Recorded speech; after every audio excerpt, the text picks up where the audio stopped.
کی طرف باذنہ ہی، اس کے اذن کے ساتھ، وسراجا منیرا، اور آپ ایسے سورج ہیں جو چمکا کے رکھ دیتے ہیں باقیوں کو بھی، یعنی جو بھی رسول اللہ کے ساتھ اٹیچ ہو جائے گا دنیا اور آخرت میں کامیابی اس کا مقدر ہوگی۔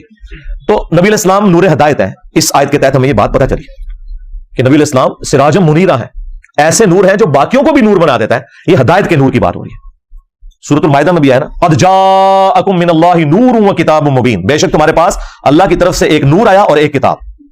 وہاں نور سے مراد اہل سنت کے جو سب سے پہلے مفسر ہیں جنہوں نے تفسیر لکھی، تفسیر تبری، ابن جریر تبری کی، اسی سے حافظ ابن کثیر نے سارا چھاپا انہی سے مارا ہوا ہے، اصل میں تفسیر پہلی وہ لکھی گئی تھی۔ انہوں نے اس آیت کے کانٹیکسٹ میں لکھا یہاں نور سے مراد نبی صلی اللہ علیہ وآلہ وسلم کی ذات ہے، لیکن یہ نور ہدایت جو مسند احمد میں حدیث ہے، میں اللہ کے ہاں اس وقت بھی خاتم النبیین لکھا ہوا تھا جب آدم علیہ السلام ابھی مٹی اور پانی کے درمیان تھے، اس وقت بھی میں دعائے ابراہیم ہوں، میں عیسیٰ کی بشارت ہوں، میں اپنی ماں کا وہ خواب ہوں جو انہوں نے پیدائش کے وقت دیکھا کہ ان کے لیے ایک نور ظاہر ہوا جس سے شام کے محلات بھی روشن ہو گئے۔ یعنی نبی الاسلام کی والدہ سیدہ آمنہ سلام اللہ علیہا کو یہ خواب دکھایا گیا تھا کہ آپ سے جو بچہ پیدا ہوگا بالآخر اس کی حکومت رومن امپائر کو بھی سپر سیڈ کر جائے گی۔ تو نبی الاسلام نور ہدایت ہے، نبی الاسلام تو بہت بڑی ہستی، خلفائے راشدین، آل البیت، صحیح بخاری، صحیح مسلم، یہ سب کے سب نور ہدایت ہے الحمدللہ۔ تو یہ ثبوت ہے اس بات کا کہ نبی صلی اللہ علیہ وآلہ وسلم کو ہم نور کہتے ہیں ہدایت کے طور پر، یہ آپ کی کوالٹی کے طور پر۔ ریفرنس نمبر 7 سورہ سبا، سورت نمبر 34 کی آیت نمبر 28، وما ارسلناک الا کافۃ للناس بشیرا ونذیرا، اے نبی ہم نے آپ کو پوری انسانیت کے لیے خوشخبری دینے والا اور ڈر سنانے والا بنا کر بھیجا، ولکن اکثر الناس لا يعلمون، لیکن اکثر لوگ اس حقیقت کو نہیں جانتے۔ یہ نبی الاسلام کی بہت بڑی خوبی ہے، وما ارسلناک الا رحمۃ للعالمین جو سورۃ الانبیاء میں بھی ہے، ہم نے آپ کو سارے جہان والوں کے لیے رحمت بنا کر بھیجا، تمام جہانوں کے لیے رحمت بنا کر بھیجا، یہ بھی ترجمہ عربی میں درست ہے، اور تمام جہان والوں کے لیے یہ بھی درست ہے۔ تمام جہانوں سے مراد کیا؟ یعنی یہ انسانوں کا ایک جہان ہے، درختوں کا ایک جہان ہے، جانوروں کا ایک جہان ہے، پرندوں کا ایک جہان ہے، یعنی ان کی جو اپنی ایک جو کلوز انوائرمنٹ میں جو وہ رہتے ہیں، یہ سب کے سب جہان ہے، ان تمام کے لیے رحمت ہے نبی صلی اللہ علیہ وآلہ وسلم کی مبارک ذات۔ تو یہاں پر ہے کہ پوری انسانیت کے لیے آپ پیغمبر بنا کے بھیجے گئے، اور یہ آپ کی وہ خوبی ہے جو کسی اور پیغمبر کے پاس نہیں ہے۔ بخاری اور مسلم دونوں میں حدیث ہے، اللہ تعالیٰ نے مجھے 5 ایسی خوبیاں دی جو کسی پیغمبر کو نہیں دی، ان میں سے پہلی خوبی یہ کہ پوری زمین میرے لیے مسجد بنا دی گئی، سجدہ گاہ، میرے امتی جہاں چاہے نماز ادا کر سکتے ہیں۔ دوسرا، اللہ تعالیٰ نے 1 مہینے کی مسافت سے میرا روب ڈال دیا میرے دشمنوں کے اوپر، میری امت 1 مہینے دور ہوگی، ان کے اوپر روب ڈال جائے گا۔ تیسرا، اگلے انبیاء قوموں اور قبیلوں کے لیے آتے تھے، مجھے اللہ تعالیٰ نے پوری انسانیت کے لیے پیغمبر بنا کے بھیجا، یہ نبی اسلام کے علاوہ کسی اور کی خصوصیت نہیں ہے۔ چوتھی چیز، اللہ تعالیٰ نے مال غنیمت میرے لیے حلال کر دیا، اگلی امتوں میں مال غنیمت یعنی جنگ میں کافروں کا چھوڑا ہوا مال حلال نہیں ہوتا تھا۔ اور 5ویں فضیلت، مجھے اللہ تعالیٰ نے شفاعت کا اذن عطا کیا ہے۔ اور مسلم شریف میں ایک 6ٹھی فضیلت بھی آئی ہے، اللہ تعالیٰ نے مجھ پہ ختم نبوت فرما دیا، وہاں پہ وہ لفظ خاتم کا آیا، جو یہ قادیانی دجال دھوکہ دیتے ہیں نا کہ جی خاتم کا لفظ قرآن میں ہے، خاتم دکھائے، تو خاتم بھی مسلم میں موجود ہے۔ نبی الاسلام نبوت کی مہر بھی ہے، سیل آف دا پروفٹ بھی ہے، سٹیمپ آف دا پروفٹ بھی ہے، اور رسولوں کے سلسلے کو ختم فرمانے والے بھی ہیں۔ اس کے لیے آپ میری ایک تفصیلی ویڈیو دیکھ لیں، قادیانیوں کو مسلمان بنانے والی ویڈیو، اس میں میں نے تفصیل کے ساتھ بیان کیا۔ ریفرنس نمبر 8 سورہ التوبہ، سورت نمبر 9 کی آیت نمبر ہے 33، یہ سورہ صف میں بھی آئی ہے، هو الذی ارسل رسولہ بالہدی ودین الحق، وہی اللہ ہے جس نے الہدا یعنی قرآن کے ساتھ اپنے نبی کو بھیجا اور دین حق یعنی اسلام کے ساتھ، لیظہرہ علی الدین کلہ، تاکہ تمام ادیان کے اوپر اس دین کو غالب کر دے، ولو کرہ المشرکون، خواہ مشرک اس کا برا مان جائیں، اللہ تعالیٰ نے اپنے نبی کے اس دین کو غالب فرمانا ہے، اور دیکھیں چند سالوں کے اندر غالب کیا۔ بخاری مسلم میں حدیث ہے کہ ان قریب کیسر روم ختم ہو جائے گا، پھر قیامت تک کوئی کیسر نہیں ہوگا، کوئی رومن امپائر نہیں ہوگی، ان قریب پرشیا کی امپائر بھی ٹوٹ جائے گی، پھر قیامت تک کوئی کسرا نہیں ہوگا۔ اور دیکھیں اللہ تعالیٰ نے چند سالوں کے اندر خلفائے راشدین کے دور کے اندر دونوں سپر پاورز مسلمانوں کے قدموں میں ڈھیر کر دی، اور آپ کی پروفیسی پوری ہوئی الحمدللہ۔ اور الٹیمیٹ جو پوری ہونی ہے پوری دنیا کے حوالے سے، وہ حدیث موجود ہے سنن نبی داؤد کے اندر کہ نبی اسلام نے فرمایا کہ قیامت اس وقت تک قائم نہیں ہوگی جب تک کہ میری بیٹی فاطمہ کی اولاد میں سے میرے ہی نام کے اوپر محمد بن عبداللہ المہدی ایک ایسا شخص نہ پیدا ہو جائے جو پوری دنیا کو انصاف سے بھر دے گا۔ باقی امام مہدی کے اوپر میری تفصیلی ویڈیوز ہیں، وہ آپ دیکھ سکتے ہیں۔ ریفرنس نمبر 9 اور وہ آیت ہے ختم نبوت والی۔ ظاہر نبی اسلام نے یہ اپنا کام تھا وہ امت کو ٹرانسفر کر کے گئے، آپ کے بعد تو نبی کوئی نہیں آنا، تو ختم نبوت کی آیت میں نے اس لیے اس کے فوراً بات رکھی کہ یہ جو دین غالب ہونا ہے یہ نبی اسلام کی امت نے آگے آپ کی لیگیسی کو لے کے چلنا ہے۔ سورۃ الاحزاب سورت نمبر 33 آیت نمبر 40، ما کان محمد ابا احد من رجالکم ولکن رسول اللہ وخاتم النبیین، محمد صلی اللہ علیہ وآلہ وسلم تم مردوں میں سے کسی کے باپ نہیں ہیں بلکہ وہ تو اللہ کے رسول ہیں اور خاتم النبیین ہیں، وکان اللہ بکل شیء علیما، اور اللہ تعالی سب کچھ جاننے والا ہے۔ اب یہ آیت اسپیسیفکلی تو اس کانٹیکسٹ میں تھی کہ حضرت زید ابن حارثہ چونکہ منہ بولے بیٹے تھے نبی الاسلام کے، تو انہیں زید ابن محمد کہا جاتا تھا، تو اللہ تعالیٰ نے منع کر دیا کہ منہ بولا رشتہ کوئی نہیں ہے، آپ نے جو اوریجنل باپ ہے نا ان کی طرف انہیں منسوب کر کے زید ابن حارثہ کہیں۔ اور پھر اسی کانٹیکسٹ میں یہ آیت آئی کہ محمد تو مردوں میں سے کسی کے باپ ہی نہیں، یعنی آپ کے بارے میں اللہ تعالیٰ نے پروفیسی کر دی کہ آپ کا کوئی بیٹا جوانی کی عمر کو نہیں پہنچے گا۔ اچھا، ساتھ ذکر کیا ولا کہ رسول اللہ و خاتم النبیین، بلکہ وہ تو اللہ کے رسول ہیں اور خاتم النبیین ہے۔ اس چیز کا اس سے کوئی تعلق ہے جبھی تو اس آیت کے اندر ہے نا کہ مردوں میں سے کسی کے باپ نہیں بلکہ وہ تو خاتم النبیین ہے۔ کیا مطلب؟ کہ ان کا کوئی بیٹا مرد نہیں ہوگا، بچپن میں فوت ہو جائیں گے بچے۔ کیوں؟ ولا کہ رسول اللہ و خاتم النبیین، چونکہ وہ اللہ کے رسول ہیں اور ایسے رسول کے جو خاتم النبیین ہے، تو ختم نبوت کا تقاضا یہ ہے کہ آپ کا کوئی بیٹا جوانی کی عمر کو نہ پہنچے، ورنہ یہ اللہ تعالیٰ کی رحمت کا تقاضا تھا کہ اگر ابراہیم کا بیٹا پیغمبر ہے تو رسول اللہ کا بیٹا بھی پیغمبر ہونا چاہیے۔ تو اللہ تعالیٰ نے ان کے بیٹوں کو بچپن ہی میں موت دے دی کیونکہ آپ خاتم النبیین ہیں۔ اچھا، یہ جو میں تشریح کر رہا ہوں نا، یہ تشریح بالکل فٹ ان بیٹھتی ہے صحیح بخاری میں ایک صحابی کے قول کے اندر۔ صحیح بخاری میں عبداللہ ابن ابی اوفا کا قول موجود ہے، یہ 86 ہجری میں فوت ہوئے، نبی الاسلام کے بعد 75 ایئرز تک زندہ رہے۔ ان سے کسی نے پوچھا کہ آپ نے اللہ کے نبی کے بیٹے کی زیارت کی ہے جو بچپن میں فوت ہو گیا تھا؟ ان کا ہاں، ابراہیم کی میں نے زیارت کی ہے جو ماریہ قبطیہ سے پیدا ہوئے تھے، وہ تو بچپن میں ہی فوت ہو گئے دودھ پینے کی عمر میں۔ اور پھر ساتھ عبداللہ ابن ابی اوفا نے کہا کہ وہ بچپن میں اس لیے فوت ہو گئے کہ نبی علیہ السلام خاتم النبیین ہے، اگر وہ زندہ رہتے تو پیغمبر ہوتے، لیکن چونکہ رسول اللہ خاتم النبیین ہیں اللہ تعالیٰ نے بچے کو بچپن میں موت دے دی۔ اچھا، قادیانیوں نے اب کیا دجل کیا، وہ ایک حصہ اٹھاتے ہیں کہ دیکھیں جی صحابی کہہ رہے ہیں کہ اگر نبی کا بیٹا جوان ہوتا تو نبی ہوتا، اس کا مطلب ہے کہ نبوت جاری ہے، حالانکہ آگے انہوں نے فرمایا کہ وہ مرا اس لیے ہے، اللہ نے اسے موت اس لیے دی ہے کہ چونکہ نبی علیہ السلام خاتم النبیین ہے، تو یہ تو ختم نبوت کی حاکم دلیل تھی۔ انہوں نے آدھی بات اٹھائی، وہ آپ میری ویڈیو دیکھیں قادیانیوں کو مسلمان بنانے والا کلپ، اس میں نے ان کے سارے کے سارے جو ڈرامہ بازیاں انہوں نے کی ہیں نا وہ ایکسپوز کی ہیں۔ سب سے بڑا ڈرامہ ان کے ساتھ یہ لگا ہوا ہے کہ یہ اور تو چیزیں چھوڑ دیں، اپنا نماز کا طریقہ ذرا بخاری مسلم سے چیک کریں، یہ حنفی ہیں۔ ہاں دیکھیں، یہ بات امت کو آ کے ہم نے پہلی دفعہ بتائی ہے۔ یہ آپ کو رفع الیدین شروع کرنے پہ کہتے تھے اے ہن تسی قادیانی ہو جاؤ گے، اوے حنفی دیوبندی ہو، حنفی بریلوی ہو، آپ کی طرح ہی حنفی قادیانی نماز پڑھتے ہیں، ان کا رفع الیدین سے کیا لینا دینا؟ جس طرح وہ بخاری مسلم کے منکر ہیں نا، تم بھی بخاری مسلم کے منکر ہو۔ تو یہ جتنے بھی فرقے ہیں یہ سب کے سب اگر قرآن و سنت کے دلائل کی روشنی میں اپنے آپ کو خود چیک کریں تو انہیں پتہ چل جائے گا کہ انہوں نے کیا دو نمبری کی ہوئی ہے ان کے بزرگوں نے ان کے ساتھ، بلکہ ان کے بزرگوں نے کیا کام ڈالا ہوا ہے ان کے فرقے کے ساتھ۔ Reference number 10، third last. اب یہ ذرا سخت باتیں شروع ہونے لگی ہیں ہمارے والے سے، میں نے اس کو اینڈ پہ رکھا تھا تاکہ اپنی ذمہ داری بھی ذرا ہم فیل کریں نا۔ وہی بات جو نبی الاسلام کے حق میں آئی تھی کہ آپ شاہد ہیں، جس کو انہوں نے حاضر و ناظر کہا، وہ تھا اللہ کے لیے گواہی دے کر اس انسانیت کے اوپر آپ صلی اللہ علیہ وآلہ وسلم نے حجت تمام کیا اور اس امت نے بھی یہی کام کرنا ہے۔ آخری آیت ہے سورۃ الحج، سورۃ نمبر 22، آیت نمبر 78، وجاہدوا فی اللہ حق جہادہ، اور دیکھو اللہ کی راہ میں جہاد کرو جیسا کہ حق ہے۔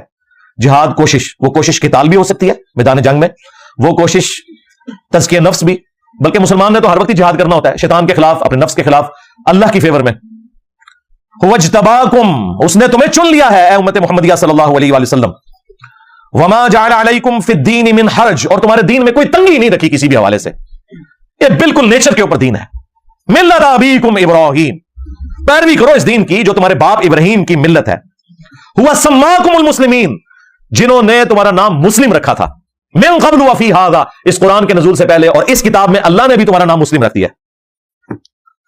کس لیے؟ لیکون الرسول شہیدا علیکم، تاکہ یہ رسول تم پر گواہ ہو۔ یہاں پہ اعلیٰ حضرت نے ترجمہ حاضر ناظر نہیں کیا، گواہ کر دیا، کیونکہ آگے امت کو بھی حاضر ناظر ماننا پڑنا تھا۔ وَتَكُونُوا شُهَدَاءَ عَلَى النَّاسِ، اور تم لوگوں پر اللہ کے لیے گواہی دیتے ہوئے کھڑے ہو جاؤ، اور تم لوگوں پر حاضر ناظر۔ ہاں، اسی میں کہتا ہوں ترجمہ آپ کسی کا بھی پڑھ لیں، ڈنڈی جہاں اس نے ماری ہے وہ پکڑی جائے گی، خود اپنے ترجمے میں اس کی ڈنڈی پکڑی جائے گی۔ فَأَقِيمُوا الصَّلَاةَ، بس نماز کو قائم رکھو، وَآتُوا الزَّكَاةَ، اور زکات دو، وَاعْتَصِمُوا بِاللَّهِ، اور اللہ کے ساتھ چمٹ جاؤ۔ اللہ کے ساتھ چمٹنا کیا ہے؟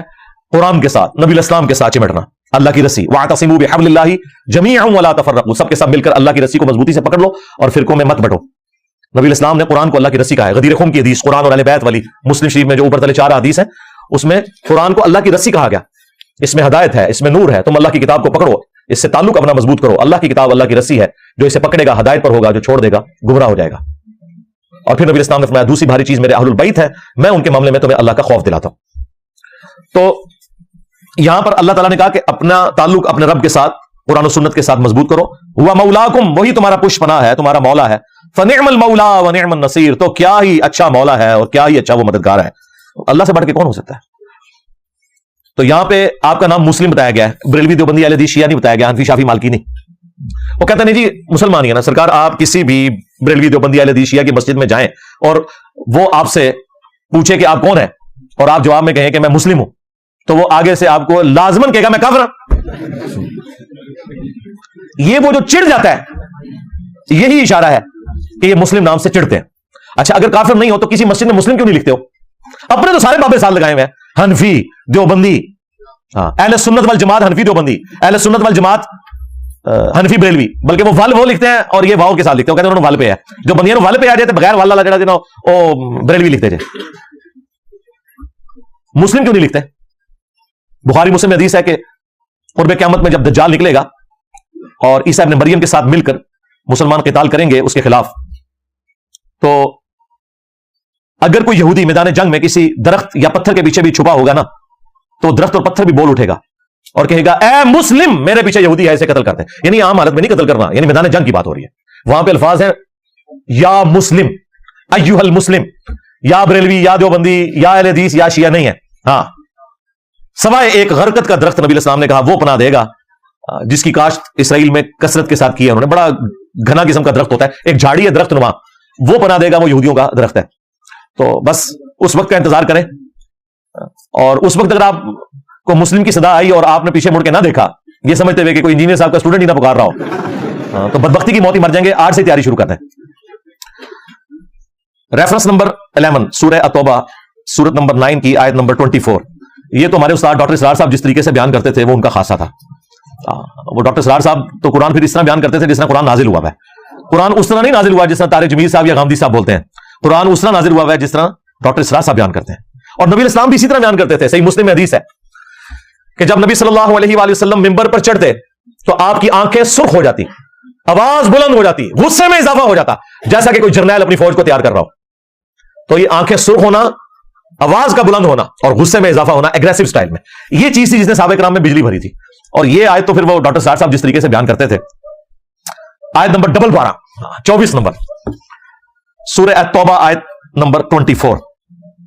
قل ان کان آباؤکم، اے نبی ان سے کھول کر یہ بات ارشاد فرما دو کہ اگر تمہارے باپ، وابناؤکم اور تمہارے بیٹے یعنی تمہاری اولاد، واخوانکم اور تمہارے بھائی، وازواجکم اور تمہاری عورتیں، وعشیرتکم اور تمہارا سارے کا سارا کنبہ، واموال اقترفتموها اور تمہارے کمائی کے مال، وتجارت تخشون کسادها اور وہ تجارت جس کے ماند پڑ جانے کا ہر وقت تمہیں خدشہ لگا رہتا ہے، ومساکن ترضونها اور وہ گھر جو تمہارے پسندیدہ ہیں. یہ 8 چیزیں گنوائی ہیں دنیا کی. اگر ان 8 چیزوں کی محبت، احب الیکم اگر یہ چیزیں تمہیں زیادہ محبوب ہو جائیں، من اللہ ورسولہ وجہاد فی سبیلہ اللہ سے اور اس کے رسول سے اور اللہ کی راہ میں جہاد کرنے سے، فتربصوا تو پھر انتظار کرنا، حتی یاتی اللہ بامرہ یہاں تک کہ اللہ تعالیٰ کا حکم عذاب تم پر آ پہنچے. واللہ لا یہدی القوم الفاسقین اور اللہ تعالیٰ فاسق لوگوں کو ہدایت نہیں دیتا. بلکہ ڈاکٹر صاحب جب بولتے تھے نا تو ساتھ کہتے تھے فتربصوا تو دبا ہو جاؤ، حتی یاتی اللہ بامرہ یہاں تک کہ اللہ تعالیٰ کا حکم عذاب آ پہنچے، انتظار کرو. اللہ اکبر. یہ آیت ہے جی جس میں اللہ تعالیٰ نے دنیا کی 8 چیزیں گنوائی ہیں اور کہا کہ یہ ظاہر ایک سمبل کے طور پر ہے، اس ساری چیزیں اسی کیٹیگری میں فال کرتی ہیں. اگر ان کی محبت اللہ رسول سے بڑھ جائے، اللہ کی راہ میں جہاد سے بڑھ جائے تو پھر فارغ ہو. سورہ الاحزاب کے سٹارٹ میں اللہ تعالیٰ فرمایا النبی اولی بالمؤمنین من انفسہم وازواجہ امہاتہم، نبی مومنین کی جانوں سے بڑھ کر ان پر حق رکھتے ہیں اور نبی کی بیویاں امت کی مائیں. یعنی ہماری جان سے بھی بڑھ کر ہم پر جس کا حق ہے نا وہ شخصیت ہے جس کی قبر مدینے میں ہے، جو ہمارے روحانی باپ ہیں کیونکہ ان کی بیویاں امت کی مائیں ہیں. بخاری اور مسلم دونوں میں حدیث ہے اس شخص نے ایمان کی حلاوت چکھ لی جس میں 3 نشانیاں ہیں. نمبر 1 اللہ اور اس کا رسول اسے پوری دنیا میں ہر چیز سے بڑھ کر محبوب ہو جائیں. نمبر 2 دوستی اور دشمنی کا معیار اللہ کی ذات. اور نمبر 3 کفر کی طرف لوٹایا جانا اس کے لیے اتنا ہی مشکل ہو جائے جتنا زندہ آگ میں جلنا، یعنی وہ زندہ آگ میں جلنے کے لیے تیار ہو جائے لیکن اپنا دین نہ چھوڑے تو پھر اسے ایمان کی مٹھاس مل جائے گی. پھر بخاری اور مسلم دونوں میں حدیث ہے تم میں سے کوئی شخص اس وقت تک مومن ہی نہیں ہو سکتا جب تک کہ میں اسے اس کے ماں باپ، اولاد، سب لوگوں سے بڑھ کر عزیز نہ ہو جاؤں. تو یہ نبی اسلام کیا بتا رہے تھے؟ نبی اسلام یہ بتا رہے تھے کہ ماں باپ تشائی کوئی نہیں، بابے تشائی کوئی نہیں جہاں میری بات آ جائے. یہی بات ہے نا. یہاں جناب مائیں کہتی ہیں میں دودھ نہیں بخشاں گی جے تو داڑھی رکھ لیتے. تو ایسے ماں باپ کو پھر یہ بتانا چاہیے نا کہ میرے نبی سا ہے ہی کوئی نہیں, اما ابا جی تسی تے شاہی کوئی نہیں, کیونکہ میرے نبی کے مقابلے پہ کھڑے ہو گئے. اور یہ سب سے ہلکا جملہ جو ہم بول سکتے ہیں, ادروائز تو ان کو کہنا چاہیے کہ اپنے ایمان کی فکر کرو, تم خود بھی مسلمان رہے ہو کہ نہیں بغاوت پہ اتر کے. اور پھر صحیح بخاری میں ایک حدیث ہے, نبی الاسلام اور سیدنا عمر ایک دفعہ ہاتھ میں ہاتھ ڈال کے چہل قدمی کر رہے تھے, تو حضرت عمر نے دیکھا نبی الاسلام نے اتنی شفقت کی ہے تو تھوڑے فرینک ہوئے, ان کا یا رسول اللہ پوری دنیا میں سب سے بڑھ کر آپ مجھے محبوب ہیں سوائے میری جان کے. اچھا وہ سمجھ رہے تھے میں نے بہت کارنامہ کر دیا. ہاں نبی الاسلام نے فرمایا نہیں بلکہ تیری جان سے بھی بڑھ کر. تو ان کا یا رسول اللہ ہاں آپ مجھے میری جان سے بھی بڑھ کر عزیز ہیں. پھر آپ نے فرمایا اب تیرا ایمان مکمل ہوا ہے. اچھا انہوں نے سچ بولا, انسان کو اپنی جان سے آگے تو کوئی چیز نہیں ہوتی, لیکن نبی الاسلام کے سامنے سچ بولنے کی برکت یہ ظاہر ہوئی کہ آپ علیہ السلام نے اس بات کو کھول دیا کہ بھائی یہ بھی ایمان مکمل نہیں ہے جب تک کہ اپنی جان سے بھی بڑھ کر مجھے عزیز نہیں سمجھو گے. اور اس کا مطلب قطعاً یہ نہیں ہے کہ آپ نے لبیک یا رسول اللہ کے نعرے لگانے ہیں خالی اور عمل کوئی نہیں کرنا. ختم نبوت کا نام لینا ہے اور چلانی ہے جو اپنی کاز اینٹی قادیانی کاز چلانی ہے, اینٹی چشتی رسول اللہ, اینٹی تھانوی رسول اللہ, بات ہی نہیں کرنی کیونکہ اس میں اپنے فرقے خلاف ہو جائیں گے. تو یہ ختم نبوت کا کام نہیں ہو رہا, یہ اینٹی قادیانی کام ہے. ختم نبوت یہ ہے کہ خواہ غلام قادیانی دجال ہو یا کوئی اور دجال ہو, وہ کسی بھی فرقے کا بزرگ ہو, جس نے ختم نبوت کے اوپر ڈاکہ مارا ہے سب کو ایک ہی کٹہرے میں لا کر کھڑا کیا جائے. آخری ریفرنس نمبر 12, آپ گیس کریں کہ آخری ریفرنس کیا ہو سکتا ہے, اس کے بعد تو کسی کی گنجائش ہی نہیں تھی. تو یقیناً یہ 11واں ریفرنس یہ آخری تھا.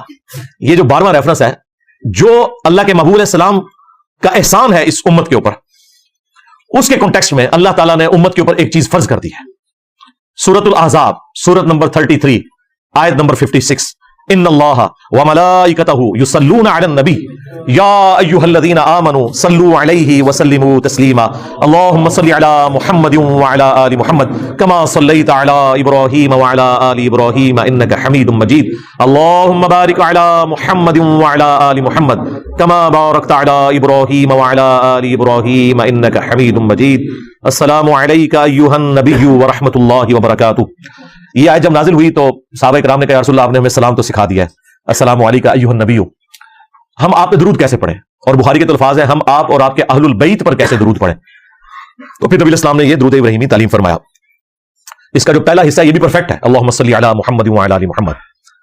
تو یہ امت کے اوپر اللہ تعالیٰ نے اوبلیگیٹری ٹھہرا دیا کہ آپ صلی اللہ علیہ وآلہ وسلم کے لیے دعائے رحمت کرنی ہے, دعائے سلامتی کرنی ہے, اگرچہ اس کا فائدہ ہمیں ہی ہے. مسلم شریف میں حدیث ہے جو مجھ پر ایک دفعہ درود پڑے گا اللہ تعالیٰ اس میں 10 رحمتیں نازل فرمائے گا. اور درود شریف کے فضائل میں تو میری پوری مجلس ہے 5 گھنٹے کی, آپ وہ دیکھ لیں. درود شریف سے متعلق 50 کوسچنز وہاں پہ تفصیل کے ساتھ مل جائے گی.